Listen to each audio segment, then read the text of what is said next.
Good evening. Before I begin, I would like to say the advantage of being young and the disadvantage of being someone in her mid 60s, close to 70, ends up holding an iPad. Before I begin, I would like to ask you a question. Have you ever reached a point in your life where everything inside you wanted to quit? Not because you were weak, not because you lacked courage, but because the burden had simply become, way too heavy. A moment when continuing felt impossible. I know that feeling. Because for much of my life, I have lived this inside that question. And yet, somehow, I'm still here. Not because I'm extraordinary, but because I discovered something that changed my life. I discovered that courage is not found in the moment of victory. Courage is found in the decision to continue. I was not born a runner. In fact, I never imagined that running would become the language through which I would understand life, like you, Jack. Many years ago, I stood at the starting line of my first marathon, 42 kilometers, a distance that seemed impossible.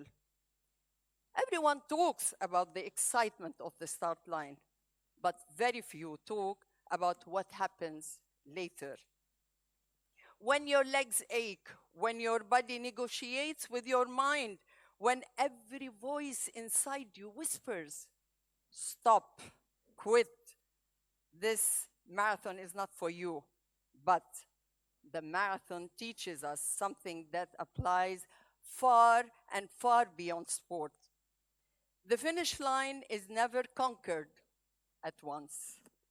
It's reached through persistence, through patience, through choosing again and again to move forward. And then life asked me a far more difficult question. And now I ask you this question, and you don't have to answer. What would you do if your life changed in a single second? Not gradually, not over time, but in a moment. For me, that moment came while I was running. I was hit by a bus. The impact left me in a coma for 25 days. And when I finally opened my eyes, life as I knew it had changed forever. My body had been broken, but something inside me was still alive. I remember the first words I said to my husband, who is sitting here with us. In the intensive care unit, I told him, Faisal, things happen for a reason. And that accident happened to me for a reason. I truly believe that this accident had happened for a purpose. Not for me to pity myself, and not for others to pity me, but to serve something greater than myself. I will repeat that. To serve something greater than myself. In that hospital bed, a dream began to take shape. A dream to put Lebanon on the international map of running, to create a culture of running that did not exist before. And now, thanks to the running cultures, we're moving forward with so many number of runners. To bring people together from all walks of life and to give back to the community that I truly love. The road that followed was anything but easy. 2 years of recovery, 45 surgeries, learning how to walk again. But something remarkable happened. While my body was healing, the vision of the marathon was growing. So in between surgeries, rehabilitation sessions, and hospital rooms, the first plans for an international marathon in Lebanon began to emerge. And this is how the Beirut Marathon was born. Let's watch it all together.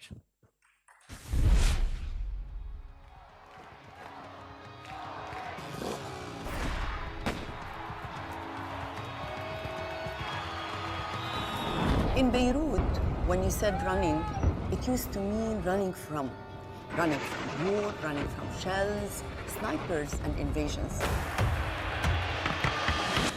But today, it means running towards peace, hope, and freedom.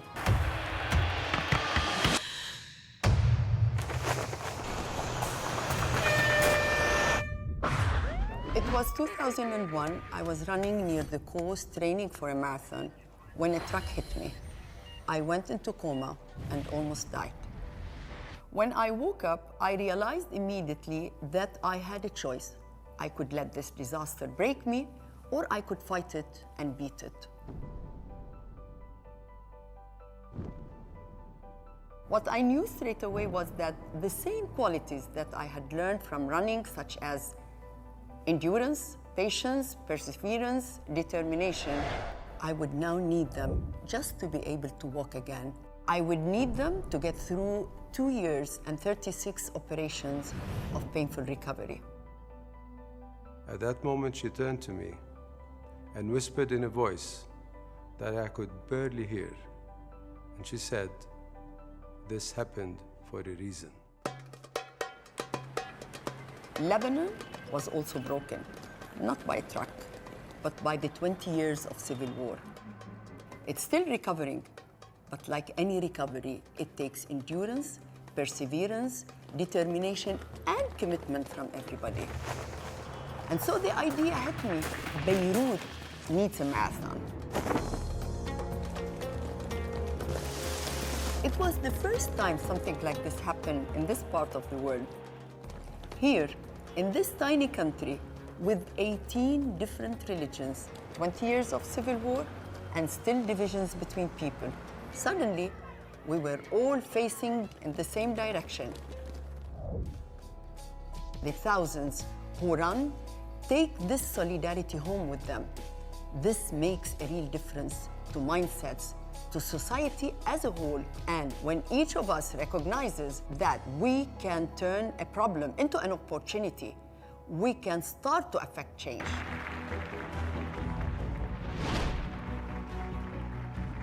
Ladies and gentlemen, please welcome the winner of the Sport for Good Award 2011, May El Khalil. The marathon grew, so did our political problems. But for every disaster we had, the marathon found ways to bring people together.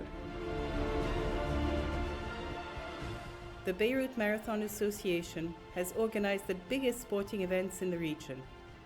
In recent years, the BMA's actions have marked the world of running thanks to events in which Lebanese and international runners, adults and children of all beliefs and social situations, come together to run in the streets and neighborhoods of Beirut and realize exceptional achievement.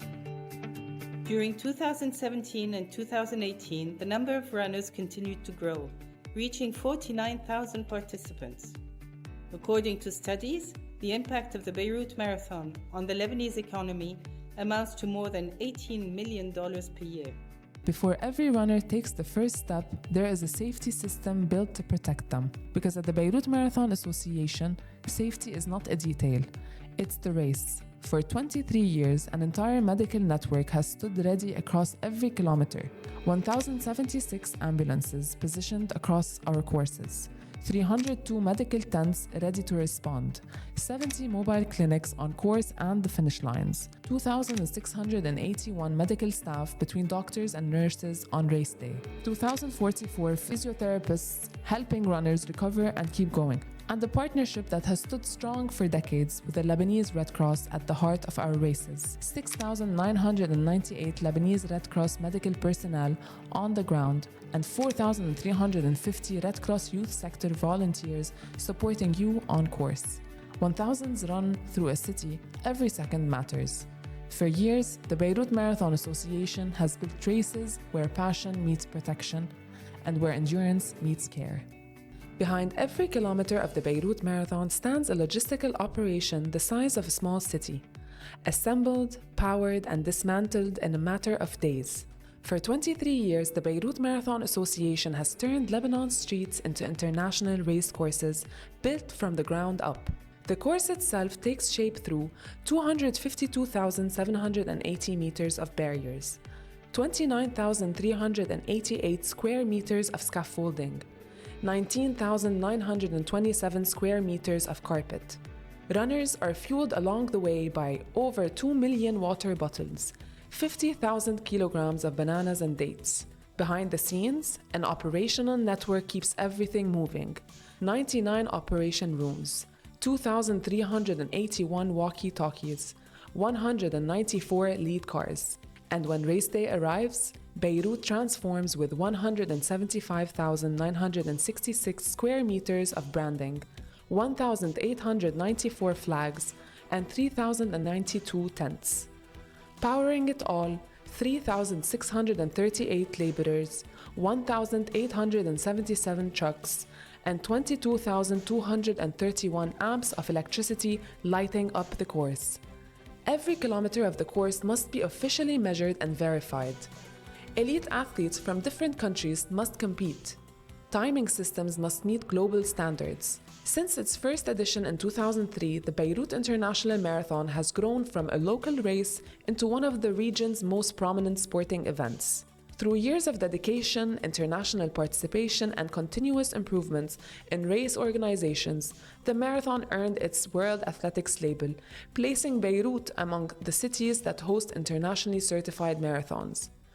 Months of preparation, course management and measurement, logistics planning, safety condition, elite athlete invitations, and thousands of volunteers working together to deliver a race that meets international standards. The World Athletics label is more than a title. Races that hold such accreditation are a symbol of trust, credibility, and global recognition. The Beirut International Marathon is a proud World Athletics Federation accredited race since 2015. A 23-year-old journey deserves a 7-minute video. Do you agree? I hope that was not too long. So every story you just saw carries the same message lesson. Life will not always go according to plan. It will challenge our faith, and it will challenge our patience. And sometimes it will push us beyond what we believe we can endure. Yet, human beings possess an extraordinary capacity. The capacity to rebuild, the capacity to adapt, and to begin again. I have witnessed it in runners crossing a finish line they never thought it was possible. In volunteers giving without expecting anything in return. In families overcoming loss. And a nation that continues to stand despite every challenge placed before it. Because running is not only about movement. It's about hope. It's about belonging. It's about believing that tomorrow can be better than today. It's about believing that life is not defined by what happens to us, but by what we choose to do with it, and we move forward. And when I look at you, I do not simply see students. Of course, I was expecting and hoping to see more students. I see potential. I see integrity. I see service and leadership. You belong to a generation that has grown up in circumstances many people around the world would struggle to imagine. You and each and every one of you have experienced uncertainty. You have witnessed conflict. You have seen challenges that no textbook can fully explain. And yet, you are still here, and we're all still here. We're learning. We're still dreaming. We are still hoping to build a future. This is not weakness, it is strength. And that strength comes with responsibility, because you are not only the future of this country, you are its present. Lebanon cannot wait for change someday. It needs people who are willing to create change and today. People who question, who innovate, who care. People who refuse to accept that things cannot improve.